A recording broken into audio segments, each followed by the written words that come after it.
क्या हो अगर देश के लिए तुम्हें अपना पूरा वजूद मिटाना पड़े। सिर्फ 21 साल की उम्र में राजस्थान का एक थिएटर एक्टर अचानक गायब हो गया। रविंदर कौशिक की मौत हो गई और एक नए खतरनाक सफर की शुरुआत हुई। रियल लाइफ के धुरंधर सिर्फ पर्दे पर होते हैं, पर यह कहानी एक असली लेजेंड की है। 2 साल तक उसने अपनी पहचान के हर एक कतरे को बदल दिया। भाषा बदली, मजहब बदला और इल्यूजन को परफेक्ट करने के लिए सर्जरी तक करवाई। एक ऐसी पहचान बनाई जो कभी नहीं टूट सकती थी। उस दिन जन्म हुआ नबी अहमद शाकिर का। वो सिर्फ बॉर्डर क्रॉस करके छुपा नहीं, वो उनके बीच इतनी गहराई तक उतर गया कि दुश्मन को भनक तक नहीं लगी। उसने एक लोकल से शादी की और अपना अल्टीमेट मास्टर स्ट्रोक खेला, सीधे पाकिस्तान आर्मी ज्वाइन कर ली। 4 साल तक दुश्मन के दिल से सबसे सेंसिटिव मिलिट्री सीक्रेट्स चुपचाप इंडिया पहुंचने लगे।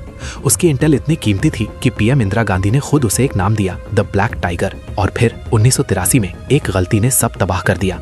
एक रुकी ऑपरेटिव की वजह से इल्यूजन टूट गया, उसकी आइडेंटिटी एक्सपोज हो गई। आईएसआई ने उसे कैप्चर कर लिया और सालों तक ब्रूटल टॉर्चर का सिलसिला चला, एक ऐसा अंधेरा जो कभी खत्म नहीं हुआ। पर इस लेजेंड ने अपनी खामोशी नहीं तोड़ी।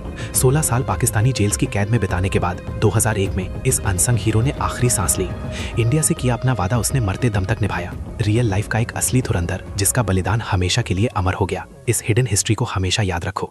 क्या हो अगर देश के लिए तुम्हें अपना पूरा वजूद मिटाना पड़े। सिर्फ 21 साल की उम्र में राजस्थान का एक थिएटर एक्टर अचानक गायब हो गया।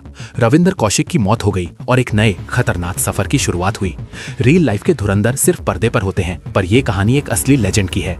2 साल तक उसने अपनी पहचान के हर एक कतरे को बदल दिया। भाषा बदली, मजहब बदला और इल्यूजन को परफेक्ट करने के लिए सर्जरी तक करवाई। एक ऐसी पहचान बनाई जो कभी नहीं टूट सकती थी। उस दिन जन्म हुआ नबी अहमद शाकिर का। वो सिर्फ बॉर्डर क्रॉस करके छुपा नहीं, वो उनके बीच इतनी गहराई तक उतर गया कि दुश्मन को भनक तक नहीं लगी। उसने एक लोकल से शादी की और अपना अल्टीमेट मास्टर स्ट्रोक खेला, सीधे पाकिस्तान आर्मी ज्वाइन कर ली। 4 साल तक दुश्मन के दिल से सबसे सेंसिटिव मिलिट्री सीक्रेट्स चुपचाप इंडिया पहुंचने लगे।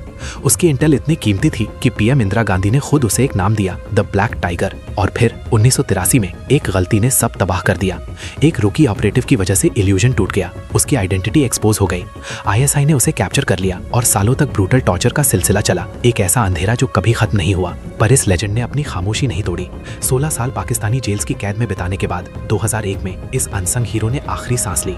इंडिया से किया अपना वादा उसने मरते दम तक निभाया। रियल लाइफ का एक असली धुरंधर जिसका बलिदान हमेशा के लिए अमर हो गया। इस हिडन हिस्ट्री को हमेशा याद रखो।